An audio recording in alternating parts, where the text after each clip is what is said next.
on se déplace pour aller au Mali et cetera.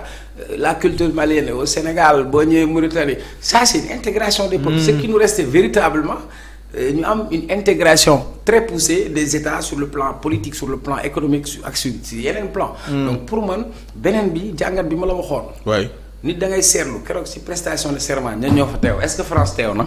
justement. nga may laaj. tu penses que France bu ñu amoon li leen gënal ñii dañ toog. duñ fi toog. déedéet ils sont obligés de faire avec. mën naa justifier le fait que ba tey le président Bassirou Diomaye demagul. non pour man du justifier nit da ngay jaay neex sax nag. xoolal grand même ci liggéey man loolu laa gars de même booy dem fenn pour wut liggéey sax wala lenn man soxlawuma leen yéen a ma soxlaa comprendre nga baale ma la France a besoin du Sénégal la France a besoin de composer avec les Africains.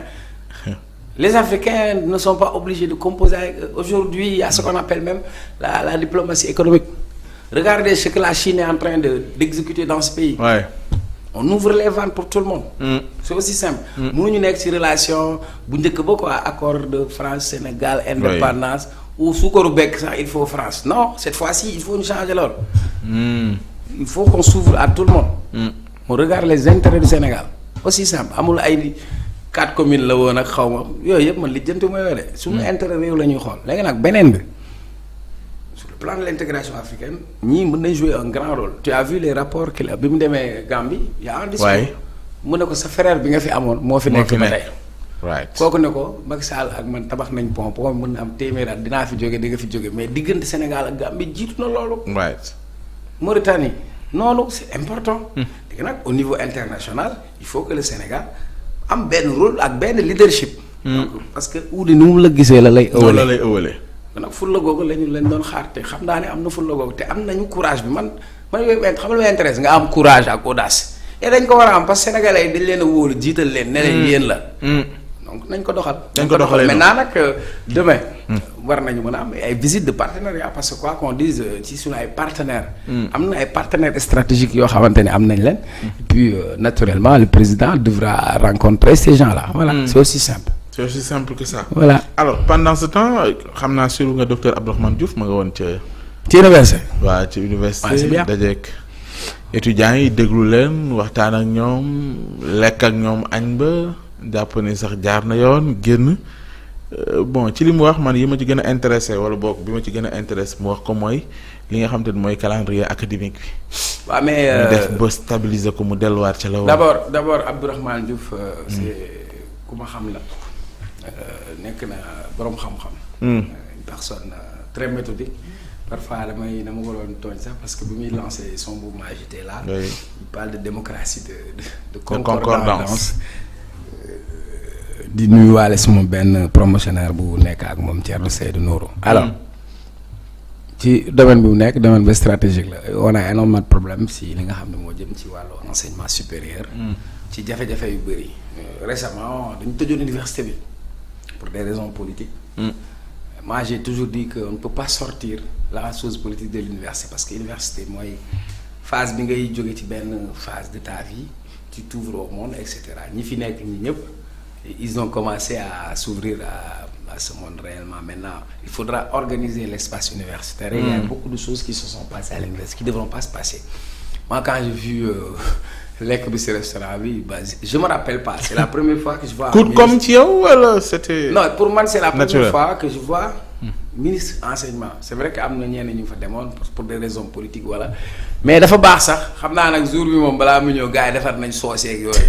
mu ngi koy wax sax ne j'espère que du doon nekkul place spéciale pour man rek. man jaar naa lekk bi nii lay demee saa su ne jaar naa université am naa ne bu ñuy dóor ay yàpp buffle donc pour man c'est hyper important. d'aller fàttali son waaw. copain ma bokk. ak gars yi bi ñuy tëb palanteer maa ngi fa woon. fac droit. 2000. yëngal naa ko nag de. oui ma 2007 nañ ñëw fii. fii nii. ci calendrier académique bi dafa poser problème. tu sais que mën naa la woon suma téléphone y a des étudiants yoo xam ba tey ils sont pas orientés. ouais. te on est au mois. non presque mieux encore maa li may wax parce que je suis tout le temps avec les étudiants am na benn kii bu ma demoon ci koor gi les étudiants de l'ENO. c'est pas pour rien que ma posé la ko ndax xam naa. j'ai demandé à une étudiante ban classe ngay def ren mais classe bi mu nekkoon daaw la nekk ren ba tey moi je me suis posé problème ma ne comment ça parce qu'il y a une évolution donc il faudra ñu redresser loolu revoir aussi l'enseignement supérieur de mon point de vue est-ce qu'on va continuer à apprendre le latin ou le grec entre nous quoi est-ce que l'université mu ngi former li élite bi soxla li entreprise yi soxla est-ce que la formation que nous avons cette formation classique et académique elle est en adéquation par rapport aux besoins que nous avons donc pour man c'est un homme du sérail d'autant plus que moom dafa am école supérieure man xam naa ci dara docteur Abdourahmane xaw ma école Mandela la tudd xaw ma donc j'ai eu à travailler ak ñoom dans le cadre des mairies pour pouvoir offrir des bourses à des étudiants de notre commune donc c'est un homme du sérail et du milieu et puis pour man gestion de proximité bi moo am solo il faut pas que ñu am cette distance vis-à-vis de ces étudiants il faudra qu'on les encourage et qu'on les encadre et à ce propos je félicite le directeur des bourses Khalifa Gaye qui habite à Pikine dans mon quartier qui est un professeur de mathématiques à l'université la nekkoon bu Ziguinchor après ñu indi ko mu nekk directeur des bourses bi mu ñëwee véritablement def na ci liggéey bu am solo ba nga xamante ni du man maa ko wax mais étudiants yi ñoom ñoo koy wax proximité bi nga xam ne am na ko non seulement ak étudiants yi mais fexe ba seen wàllu paiement des bourses ñu bañ a am ay retard récemment am na étudiants yoo xam ni ñu ngi nekkoon fële ci côté Russie mais ak jafe-jafe bi amoon ci coow Russie ak même pour jot ko pari directement da doon nekk jafe mais ñoom wutoon nañ ay solution pour permettre que fépp fu doomu Sénégal nekk mën a jot li nga xamante ni mooy payooram donc pour man nañu taxaw sunu njaboot lañ waaw beneen bi aussi j'appelle les étudiants à plus de responsable moi c'est le discours que je tiens toujours parce que baykat bi kenn jox ko bourse marchand ambulant bi kenn jox ko bourse yow Sénégal boo gisee mu lay jox bourse daf laa yaakaar dafa investir ci yow. dafa investir ci yow donc en retour ce qu'on attend c'est l'excellence parce que l'excellence c'est pour toi-même d'abord. pour l'investissement de tes parents. L'exemple de Bassirou Diomaye Faye c'est un exemple grand. Bassirou il vient de Ndiaganiao. il n'avait pas les moyens. c'est vrai da doon roose. wax na ko ci tool yi pour mën a am kaye. fanaan ci. oui mais non fi mu jógee là où c'était pas évident. mais quand il est allé à l'école il s'est battu quand il est allé à l'université taxawu fa. parce que xam na lan mooy objectif am. donc dans cette université on a toute l'élite sénégalaise d'aujourd'hui et de demain donc pour man am nañ ci rôle ak wàll bu am solo. barki de maay wax sama benn xarit ñu gravé CD rek lañ doon def di ko jaay. donc c'est comme ça. et puis il faudra quoi qu'on dise l'université Cheikh Anta Diop. comme le ministre a dit c'est la première université du Sénégal. Il faudra véritablement ñu placer ko dans cette production. C'est important. En tout cas ñu ngi lay gërëm bu baax Cheikh Oumar Talla. man la xam nga ça a été un réel plaisir. man dama ñu ànd ak yow. Ce que les gens ne savent pas maa ngi yow on prépare pas d'émission. On ne vient pas pour parler de sujet et parce que si on parle de sujet avant le débat ne sera pas voilà nous on vient de manière spontanée. Une émission on la prépare. Voilà. Non mais moi je prépare mes émissions tu prépares tes émissions. Mais je veux dire. suñu ñëwee dañuy ñëw rek dans cette ambiance directe quoi et puis man perso j'ai fait des plateaux avec beaucoup de personnes mais yow bokk nga si ñi mu gën a apprécier parce que tu parviens à me faire sortir ce que j'ai dans mes tripes de le remercier pour moi le plus important un mois et cetera nga xam ni oui suba lay def un mois. oui ko fale demain le 24 avril. dañ leen may quand même la pleine mesure. d'abord d'avoir toute la plénitude mën a dogal mën a diriger du ñàkk nag ci dogal bi mu am jafe-jafe. mais lépp rek ci communication lay nekk et ñoom il leur incombe de mieux communiquer parce que dañ doon communiquer ba ñu jox leen réew mi. ñu doon ñëw ci plateau bi communiquer. nañu gën a ñëw ci secteur par secteur di waxtaan ak sénégalais di leen wax réew mi fu mu toll. di leen wax fu ñu ko jëmee loolu dafay am solo. mais beneen bi ci démarche bi nga xamante ni ñoom am nañ ko muy démarche de concertation à tous les secteurs c'est hyper important j'ai vu par exemple le ministre de l'éducation nationale dem toog ak waa G7. tous les syndicalistes waxtaan ak ñoom. j'ai vu aussi le ministre des collectivités territoriales dem gisante ak ñi nga xamante ni ñoom ñooy syndicalistes des travailleurs des collectivités territoriales donc pour man dans cette démarche mooy au lieu que nga ñëw di indi de la tension sociale déjà parce que. principe bu continuité état la même bu fekkee am ngeen lu ngeen fi fekk. état bi moom moo koy continuer.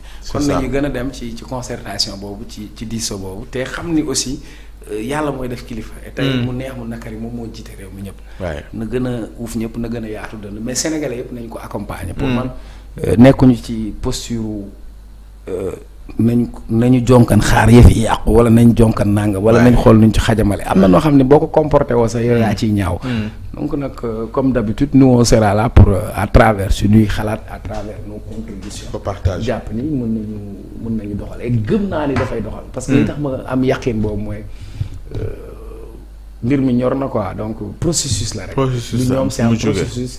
c'est un long processus yàlla nag. dogalee ko mbir yi lii nag ku mu yeewul dara du la yee. voilà on croise les doigts en tout cas ñaan yàlla comme ni nga ko waxee noonu mu demee noonu Cheikh Oumar Tall ñu koy ba pare bu mu fàtte suy bale moom naa ko may boobu xoola bu mu yam ci bale bi suy bale ci raay yooyu mooy tax mbóoti yeeg yu sew yi génn waaye parce que grand yenn yi àq la yenn yi dëgër fit la quoi billaay lu xoola yow ay milliards nga ne ko tungaañ après yow nice fine quoi. doy na waar de. waaw yooyu nag yàlla du ko seetaat yooyu nag da nga koy fay fii fay ko fële. maa la ko wax. waaw kay. jërëjëf Cheikh Oumar Tall on le retrouve incha allah Cheikh Oumar samedi xam ngeen ko réponse à l'actu ak équipe bi ngeen xam incha allah bi la yoon amul woon comprendre ngeen parce que ñu yoon Gambie mais dinañ jël soit incha allah ci taxaw ci ak équipe bi comme d'habitude Mbaye Jibril. waaw sama grand maa ngi koy nuyu de passage parce que barki dem rek woo naa ko pour solliciter ko sam benn cas. après taxaw quoi moom ndeysaan. moom génnee la bokkut ak gars yi quoi. ba pare nee na magam nee na naa ko bàyyi léegi bàyyi naa ko. bàyyil jàmbur. sama nijaay la. waaw maa ngi ko bàyyi. xam nga Sénégal lu tax mu bàyyil jàmbur. séeréer ak tukulóor mën nañ defandoo lu leen def. bu la laajee rek nga ne diggante séeréer ak tukulóor. merci beaucoup.